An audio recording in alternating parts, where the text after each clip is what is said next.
왕이신 나의 하나님, 내가 저를 높이고 영원히 죄 이름을 송축하리이다. 왕이신 나의 예수님, 왕이신 나의 예수님, 내가 저를 높이고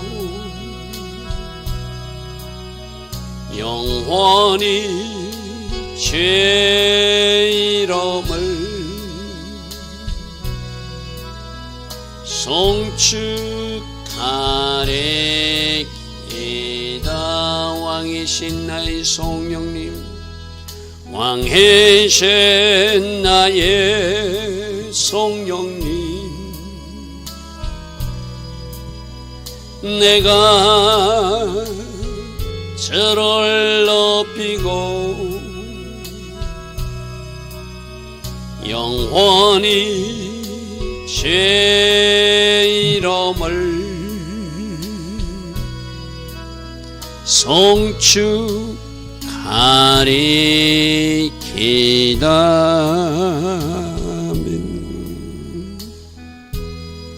좋으신 아버지 하나님, 오늘도 우리에게 새벽 은혜 주시고 하루에 7시간 하나님을 예배할 수 있는 이 복으로 우리 한 사람 한 사람을 인도하시니 감사합니다. 누구나 할 수 있는 새벽 제단이 아니라 하나님이 특별한 은혜를 내려주신 그 사람들이 이 새벽에 일어나 예배하는 줄 믿습니다. 이 새벽 일꾼들을 기억하여 주시고 새벽 예배자들을 기억하여 주시고 새벽 기도자들을 기억하여 주셔서 이들 때문이라도 하나님 나라가 하나님의 계획이 속히 임하는 이 대한민국, 이 도시, 우리 공동체 모습들 되게 하여 주시옵소서. 오늘도 주님 앞에 우리들이 허물과 죄를 가지고 나옵니다. 주님, 우리를 용서하시고 우리를 새롭게 하여 주시고 하나님 기뻐하시는 그 아름다운 모습, 낮잡한 그 견고한 모습으로 우뚝 세워질 수 있도록 성령님 오늘도 도우시고 우리에게 필요한 꼭 맞춤 은혜로 함께하여 주시옵소서. 몸이 아픈 사람이 있습니다. 주님, 그 몸을 십자가 보혈의 능력으로 치유해 주시옵소서. 마음이 상한 사람도 있습니다. 그 상함조차도, 그 상처조차도 주님 앞에 나와 우리 주님 주시는 그 강수를 마시고 회복되고 치유되는 은혜도 있게 하여 주시옵소서. 오늘도 하나님 계획하시고 하나님 디자인하신 그 복된 하루로 우리 모두를 인도하여 주실 줄 믿사옵고 예수와 하마시아 그 복되고 아름다운 이름으로 기도드리옵나이다. 아멘. 오늘도 새벽에 일어나 하나님을 예배하는 여러분들 축복합니다. 자, 오늘은 역대상 20장 말씀 보겠습니다. 우리가 오늘 역대상 20장 말씀을 보면은 사무엘하 말씀과 비교하면은 많은 말씀들이 생략된, 여러분 지금 성경을 한번 보십시오. 역대하 20장 1절부터 3절은 사무엘하 12장 말씀이라고 기록되어 있고, 그리고 4절부터는 21장으로 건너뛰어요. 그죠? 그러니까 13장부터 20장까지 21장 17절까지가 생략되었어요. 제가 여러 번 이야기했습니다. 에스라가 이 역대상을 기록한 것은 그들이 포로로 돌아와 가지고 하나님이 선민 이스라엘과 어떻게 약속했고 다윗에게 약속한 왕국은 어떻게 이어지는가, 그 회복에 대한 비전을 많이 줬기 때문에 그 다윗의 어떤 왕국에서 일어났던 부정적인 이야기들은 의도적으로 기록을 생략합니다. 저는 뭐 어떤 특정 목적이 있어서 이렇게 생략해서 기록할 수도 있겠지만, 그래서 개인적으로 이 역대상 말씀을 그렇게 좋아하지 않습니다. 저는 부정적인 것은 부정적인 대로, 있는 것은 있는 그대로 그대로 다 기록으로 남겨서 부정적인 것도 우리에게 교훈을 주고 잘한 것도 교훈을 주는, 그것이 나는 바른 어떤 기록의 방법이라 생각하거든요. 그래서 여러분들이 역대상 이 역대하 말씀만 주면 안 되고 꼭 사무엘상하를 같이 읽으셔야 돼요. 그리고 오늘 우리가 같이 읽은 분량은 사무엘하 12장부터 사무엘하 21장까지 굉장히 긴 말씀, 오늘 생략된 이야기들이 참 많거든요. 대표적으로 바세다 번제 사건도 생략되어 있고 압살롬이 난을 일으킨 사건도 생략되어 있고 아주 굵직굵직한 어떤 부정적인 일들은 다 기록을 생략해놨어요. 그런데 우리는 그것도 같이 읽으면서 이때 이러한 일이 있었는데 이래서 이렇게 일이 연결된구나. 그것을 우리가 같이 견주어 봐야지 부정적인 역사 속에서도 우리에게 주시는 주의 음성이 분명히 있거든, 그죠? 그래서 역대상 말씀 읽을 때는 꼭 이것만 읽지 마시고 사무엘하, 사무엘상에 관계된 말씀을 같이 읽으면서 이해해야지 전체적으로 이해할 수 있다는 것. 그런 관점에서 오늘 말씀을 우리가 같이 살펴보기를 바랍니다. 자, 역대상 20장입니다. 제가 이 부분은 19장 15절 설명할 때 이 말씀을 제가 설명했어요, 그죠? 19장 15절부터 먼저 볼게요.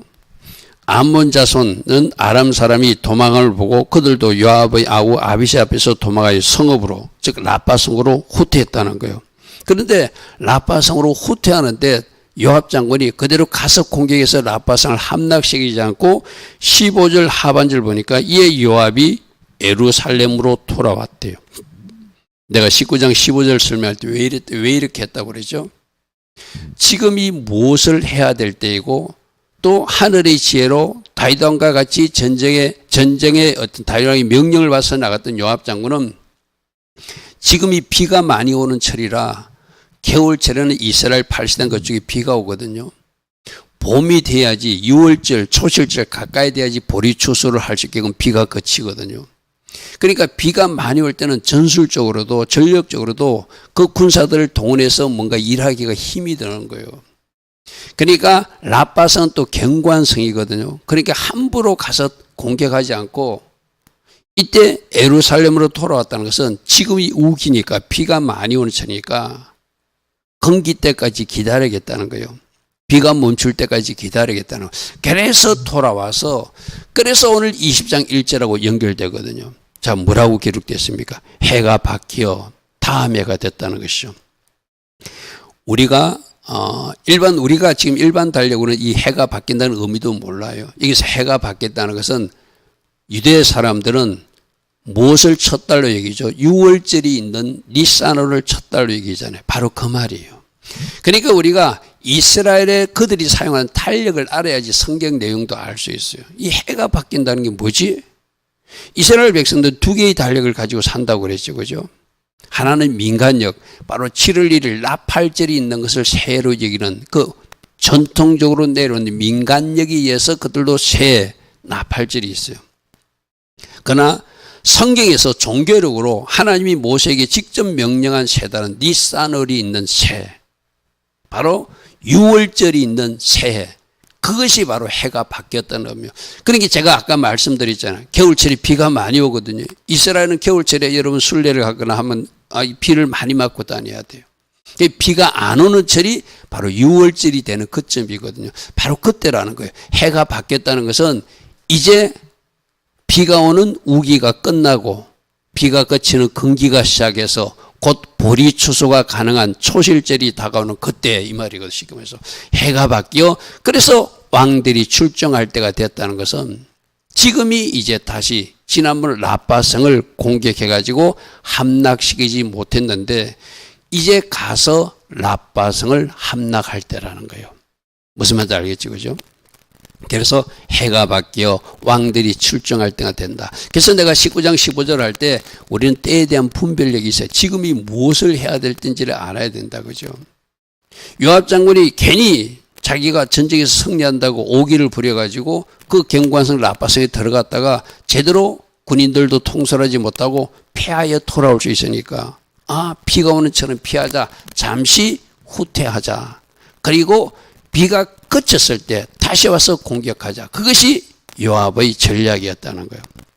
그래서 그는 자기가 오기를 부리지 않고 교만하게 내가 할 수 있다고 막 나서지 않고 지금은 때가 아니야. 우리들 군사들을 보호하기 위해서도 내가 예루살렘으로 돌아가야 돼. 해서 돌아갔다가 해가 바뀌어 왕전이 출전할 때가 되매 요압이 그 군대를 거느리고 다시 나가서 암몬 자손의 땅을 격파하고 들어가 라빠를 에워싸고 있더라. 예루살렘도 마찬가지고 라빠도 마찬가지고 저들은 좀 요새화 될 수 있는 도시를 자기들 주요 성으로 삼거든. 예루살렘도 굉장히 높은 지대에 있어서 성벽으로 딱 둘러싸서 로마 군대가 쳐들어올 때도 바벨론 쳐들어올 때도 바로 공격해 올 수 없었어요. BC 586년에 바벨론 군대가 쳐들어올 때도 1년 반 정도 그게 진을 치고 에워싸고 있으면 안에서 양식도 떨어지고 탈출자들도 생기고 그렇게 힘이 약해졌을 때 성벽을 공격해서 넘어오는 것이 고전적 방법이거든요.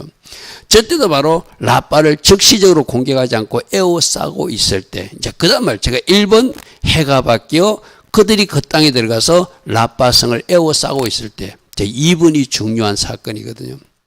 지금 역대상에서는 다윗이 밧세바와 범죄한 기록을 생략하고 있어요.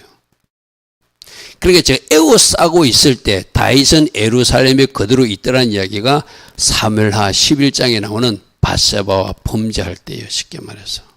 그러니까 에스라가 기록하지 않을 수는 없고 이렇게 우리에게 시사적으로 한 줄 조금 다윗은 예루살렘으로 그대로 있더라. 부하들은 나가서 전쟁하고 라빠성을 에워싸고 있다면 왕도 뭔가 역할이 있을 것인데 그는 자기 궁전에서 옥상에서 거닐다가 이웃집의 여자가 목욕하는 것을 보고 그 밧세바를 불러가지고 범죄하는 이야기가 조장면입니다. 조장면. 다윗이 예루살렘에 있더니 에스라는 그 기록을 의도적으로 생략해요. 우리가 알고 있잖아요. 밧세바가 목욕하는 여인을 불렀어요. 분명히 남편이 있는 여자임도 알았어요. 그죠? 그래서 아기가 생겼어요. 그죠? 그러니까 그 아기가 생긴 것을 숨기기 위해서 어떻게 하죠? 그 지금 전쟁터에 요압 장군과 같이 라빠성을 에워싸고 있는 그 우리아 장군을 불러들여요. 왜 그러죠? 자기 범죄를 숨기기 위해서. 그래서 너 오늘 밤 내가 주는 음식과 술을 가지고 집에 가서 아내와 하룻밤 자고 그렇게 내가 특별 휴가를 줄 테니 집에 가라니까 이 충성적인 우리아 장군은 어떻게 하죠? 요압 장군이 지금 전쟁터에 있고 우리 군사들도 전쟁터에 있는데 내가 어찌 집에 가서 집사람과 잠자리를 같이 하겠습니까? 하고 안 가잖아요. 그죠? 그럼 그때라도 다윗이 참 회개해야 되는데 사람이라는 것은 참 나빠요. 나쁠 때는. 그죠? 자기 죄를 숨기기 위해서 어떻게 하죠? 지금 여기 생략된 이야기, 저 2번, 저 한 줄 끝에 지금 이 이야기가 다 생략된 거예요. 요압 장군이 편지를 써가지고 전쟁터 맨 앞에 우리아 장군을 보내라. 그래서 그가 죽게 만들어라.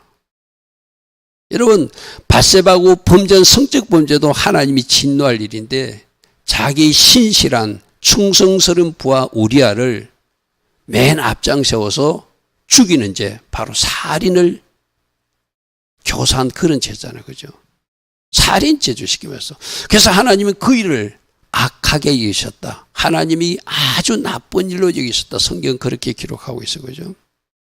그런 일들이 저게 지금 예루살렘에 그대로 다윗은 있었다. 저 이야기가 다 포함되는 거예요. 그래서 나중에 하나님이 나단 선지자를 보내가지고 책망하니까 그때 깊은 회개를 하는 다윗이죠. 그죠? 그리고 저기서 저 말씀 속에서 요압이 라빠를 쳐서 함락시킬 때도 바르게 함락시키는 것이 아니고 우리가 관계된 말씀 조금 더 봐야 되거든요. 요압 장군이 거진 다 점령하고 마지막 이제 깃발을 꽂을 때는 다윗을 불러요. 다윗을 불러가지고 내가 가서 점령하면 내가 이 성을 점령했다 이러면 알 수 있으니까 왕이시여 점령하소서 하면서 좀 아부성 발언을 하는, 그것도 다 요압 장군이 나중에 보면은 좀 삐딱하게 가는 것도 있잖아요. 그죠? 자기 어떤 개인 목적을 위해서 좀 아부하듯이 다이령을 불러가 점령하는 이야기가 나오거든요. 그 말씀을 좀 살펴보겠습니다. 자, 지도로 보면은 지금 암몬 지금 측이에요. 예루살렘 왼쪽 블레셋 쪽에 있거든요. 저기 가서 라빠성을 에워싸고 있을 때 다윗은 예루살렘 성에서 바세바하고 범죄하고 그 충성들 군인 우리아도 죽이고 이런 사건이 일어났는데, 이제 암몬의 라빠성을 거진 다 점령하려고 다 준비가 됐을 때 어떤 말씀이 있는지 보겠습니다. 사무엘하 12장 27절.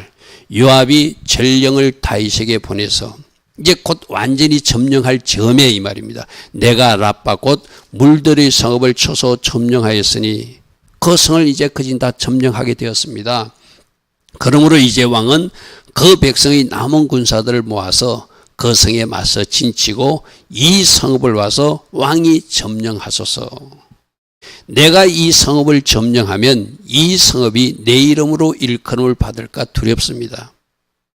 어찌 보면은 이 요압장이 굉장히 겸손하게 왕에게 모든 공로를 돌리는 충성스러운 군사의 모습 같기도 하지만 여기는 개인적 야심도 있어요. 내가 이렇게 했다는 것도 뭔가 사람들에게 알려지고 싶은. 자, 우리들도 뭔가 일을 할 때 진짜 진실하게 해야 돼요. 누구만 바라보고 하나님만 바라보고. 진짜 저 마음이 내가 다윗 왕을 앞장세우고 나는 숨겠습니다 하는 그런 모습이라면 참 아름다운 모습이죠.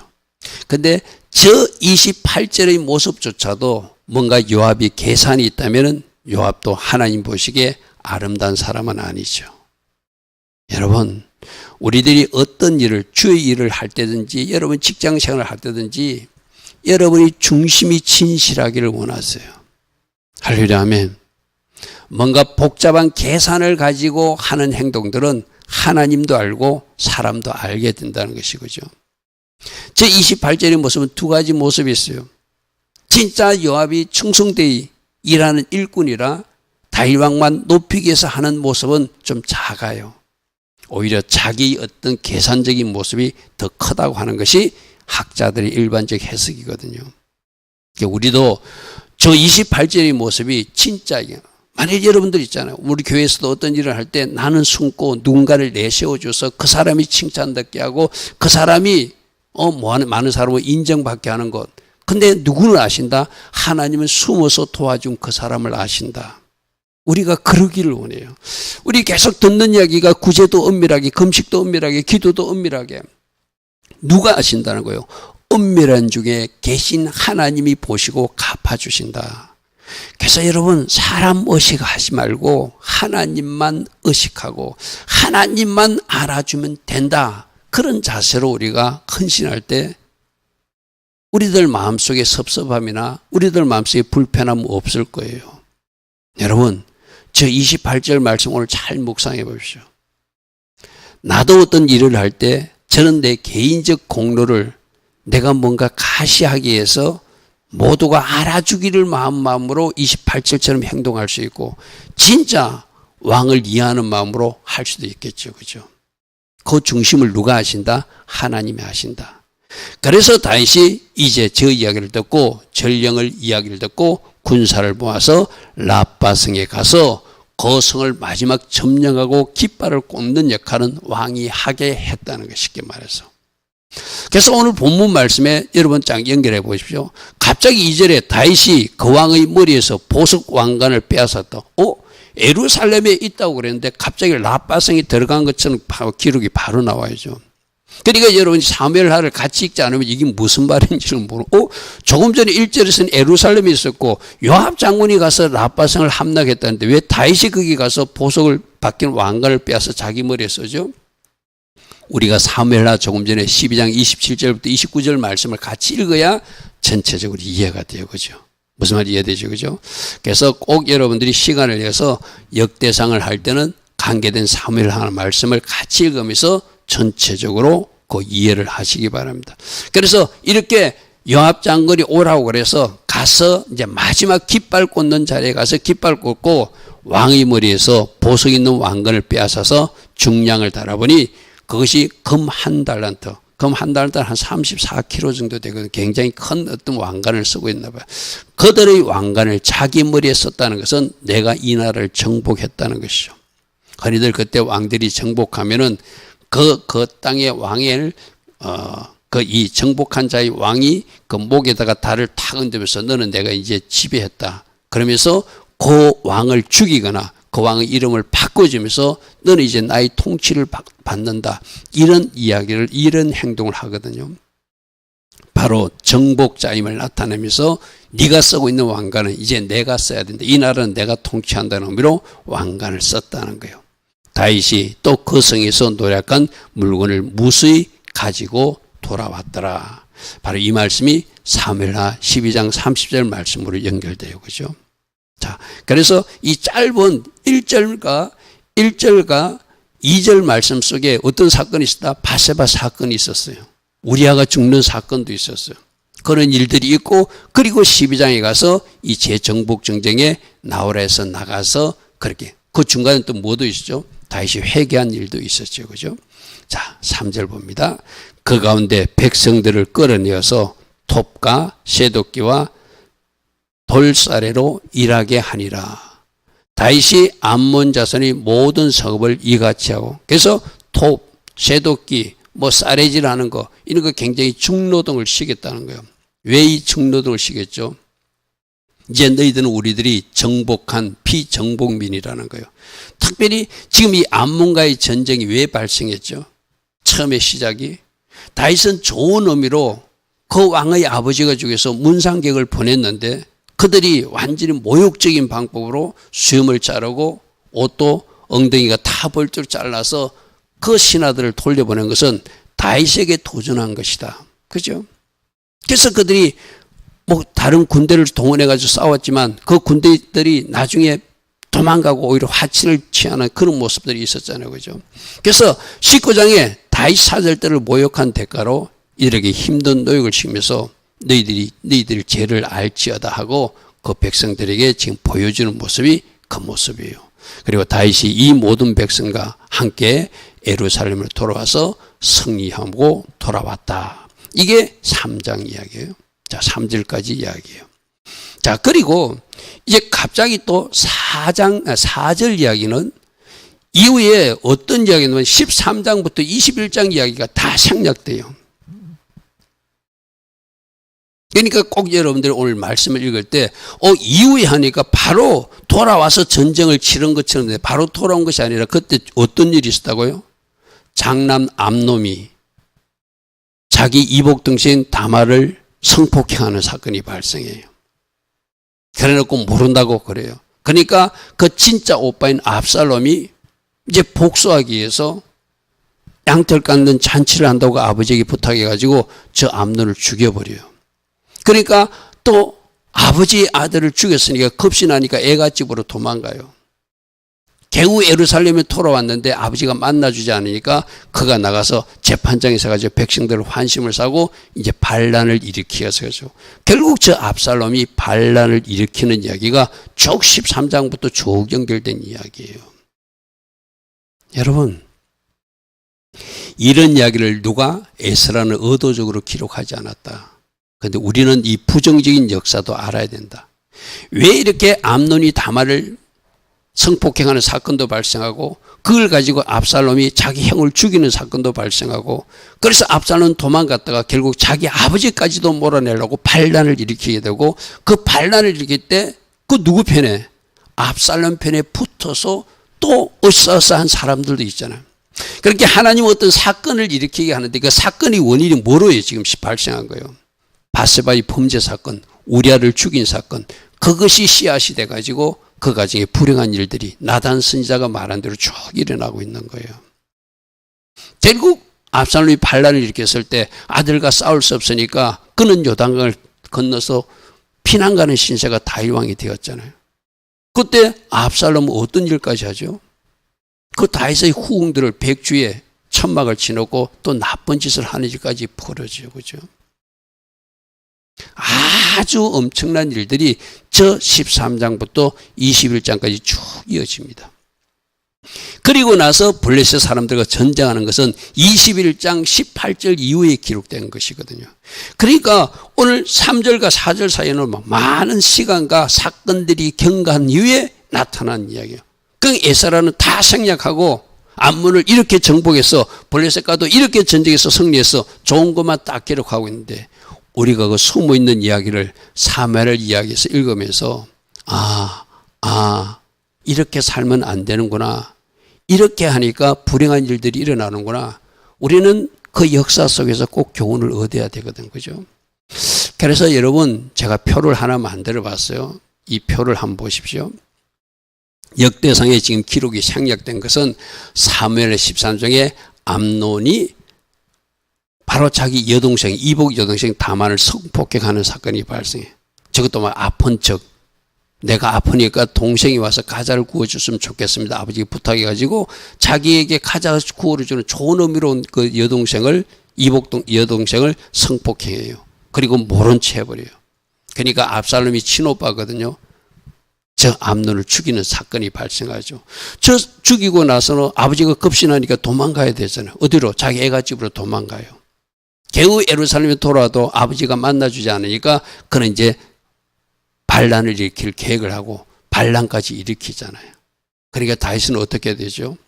울면서라도 피난을 가야 되는, 이게 다 하나님 나를 심판해서 하나님이 나를 징계해서 일어난 일이라고 받아들이고 아들과 싸우지 않아요. 그러면서 요압 장군에게 부탁하기를 제발 압살롬을 죽이지 말라고 그러거든요. 제가 이제 사무엘하 19장을 내가 다윗의 항해로 했는데 다윗의 항해하고 다윗에게 요압이 항해하는 장면이 19장에 나옵니다. 반란을 일으킨 자를 내가 죽였는데 오히려 우리들을 잘못한 것처럼 그렇게 왕이 말하면 우리는 어떻게 됩니까 하고 항의하는 일도 발생하고, 사무엘하 20장에는 또 베냐민 지파, 사울왕의 그 가문이었던 베냐민 지파가 반열을 일으키고, 그런 어떤 부정적인 이야기가 13장, 14장, 15장, 18장, 20장까지 쭉 연결돼요. 그런데 저 모든 이야기를 누구는 생략하고, 지금 에스라는 생략하고 바로 사무엘하 21장 15절부터 22절 그 블레셋 전쟁을 지금 역대상 20장 4절에서 기록하고 있다는 것이죠. 앞에 말씀 좀 돌아가서 보겠습니다. 그래서 그 중간에 생략된 얘기는 여러분 꼭 성경에서 말씀을 찾아보시기 바랍니다. 블레셋 사람들과 게셀에서 전쟁할 때 사무엘하 21장 18절은 고비라고 표현해놨거든요. 그게 바로 게셀입니다. 그래서 거기서 전쟁할 때 후사 사람 십부개가 키가 큰 자의 아들 중에 10배를 쳐 죽임에 그들이 항복하였다. 블레셋 사람들은 지금 오늘날 팔레스타인, 요즘 하마스 사는 그 가자 지역, 내가 그 사람들 시키면서 그들과 전쟁할 때 십부개라는 사람이 용사가 되어서 정복 정쟁에 하여서 그들 항복시켰다. 자, 그 다음에 5절 말씀 봅니다. 다시 블레셋 사람들과 전쟁할 때 엘하난이 가드 사람 골리앗의 동생 라미를 죽였는데 이 사람의 창자로도 뱃들제같이 컸더라. 형이 컸으니까 아마 그 동생도 굉장히 거인이었던 거죠. 거인이었지만 그들을 물리치는 다윗의 용사들 이름을 기록하고 있습니다. 자, 6절입니다. 가드에서 전쟁할 때 그곳에 키 큰 자 하나는 손과 발에 가락이 6씩 모두 24이 있는 사람도 있었는데 그도 키가 큰 자의 소생이라. 거인 족속들이 아마 그쪽에 많았나 봐요. 골리앗처럼. 그들을 물리친 이야기를 계속 지금 기록하고 있습니다. 7절 그가 이스라엘을 능욕함으로, 골리앗처럼 능욕함으로 다윗의 형 시므의 아들 요나단이 그를 죽여서 또 하나님 목적 가운데 그들을 심판하는 모습이 나타나죠. 다윗이 전쟁할 때도 그랬잖아요. 골리앗과 네가 누구간데 하나님의 군대를 모욕하고 하나님의 군대를 네가 대적하냐. 너는 지금 칼과 창으로 나오지만 나는 여호와의 이름으로 나가 이긴다고 해서 그가 평소에 가졌던 물맷돌을 가지고 던지니까 하나님이 골리앗을 쓰러지게 한 그 과거의 역사가 있었잖아요. 그죠? 똑같이 그들이 블레셋을 이스라엘을 능욕함으로 요나단이 그를 가서 죽이고 승리하였더라. 가드의 키 큰 자의 소생이라도 다윗의 손과 그 hin의 손에 다 죽어서 블레셋과의 전쟁에서도 이렇게 승리하는 모습을 기록하고 있습니다. 자, 오늘 20장 1절부터 8절까지인데 큰 줄기는 암몬과의 전쟁이고 또 하나는 블레셋과의 전쟁에서 승리한 이야기를 기록하고 있는데 중간에 바세바 사건이라든지 압살롬의 반란이라든지 그 부정적인 이야기들을 생략하고 있어요. 그죠? 오늘 여러분들이 시간 내서 사무엘하 11장부터 20장까지를 쭉 한번 읽어가면은 이 사이에 끼워진 역사적 어떤 중요한 사건들이 또 오늘 우리에게 주시는 음성이 있을 거예요. 아, 다윗이 참 실수한 것이 바세바의 어떤 범죄다. 그리고 그 남편 우리아를 죽인 것이 큰 잘못이었다. 그 일로 많은 부정적인 일들이 일어나요. 그죠? 그 자녀들에게 서로 죽이고, 그리고 성폭행하고, 그리고 반란을 일으키고, 그것이 바로 누구의 잘못이 아니라 다윗의 잘못으로 봐야지 다윗이 바로 그가 바른 사람이죠. 우리도 마찬가지거든요. 어떤 일이 일어났을 때 항상 자기 자신의 잘못에 주목할 수 있어야 돼요. 자꾸 누구 때문이라면 해결 방법이 없거든요. 나의 잘못은 내가 잘못하고 있는 무엇인가? 그래야 그의 불행한 일들이 이어지지 않아요. 뭔가 일어나는 현상을 두고 지금 왜 이런 일들이 일어나는가? 그걸 잘 분석할 수 있어야 되거든요. 오늘 새벽에도 하나님 주신 주의 음성을 잘 들으시고, 아, 지금 나에게 이런 일들이 일어나는 원인이 뭔가? 원인을 알아야 바르게 처방할 수 있잖아요. 그죠? 그래야 문제를 해결할 수 있잖아요. 누군가에게 손가락 하지 마시고 내 자신에게 문제를 찾는 그런 하나님의 사람들이 되기를 바랍니다. 좋으신 아버지 하나님, 오늘 20장 1절부터 8절까지 역대상 기록은 짧지만 많은 사건들이 내재되어 있는 그런 사무엘하 이야기를 우리가 꼭 묵상하면서 왜 이런 일이 일어났고 왜 이런 일이 일어나서 다윗은 고통스러워했는가, 그것을 잘 묵상하며 오늘 우리들에게도 일어나는 일들을 내 문제화하여서 해결에 집중할 수 있는 태수바의 시간을 꼭 갖는 우리 모두 되게 하여 주시옵소서. 오늘이 태수바 23일 차입니다. 이제 일주일로 나팔절입니다. 주님, 나팔절 그날까지 좀 더 내 자신을 살피고 끊어낼 것 끊어내고 자를 것 잘라내고 청소할 것 청소해서 주님과 연합하기에 부족함이 없는 우리 한 사람 한 사람 모습 꼭 되게 하여 주시옵소서.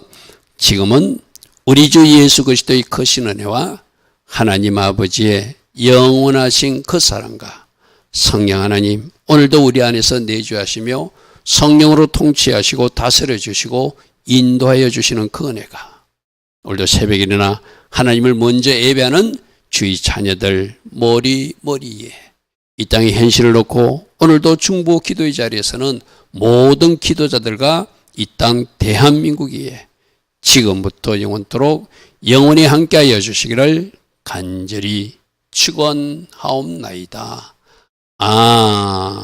아멘. 주님 감사합니다. 주님 감사합니다.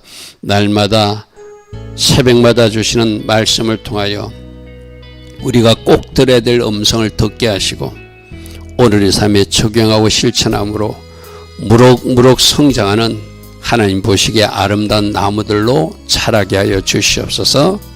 주님 감사합니다. 주님 감사합니다. 주님 감사합니다.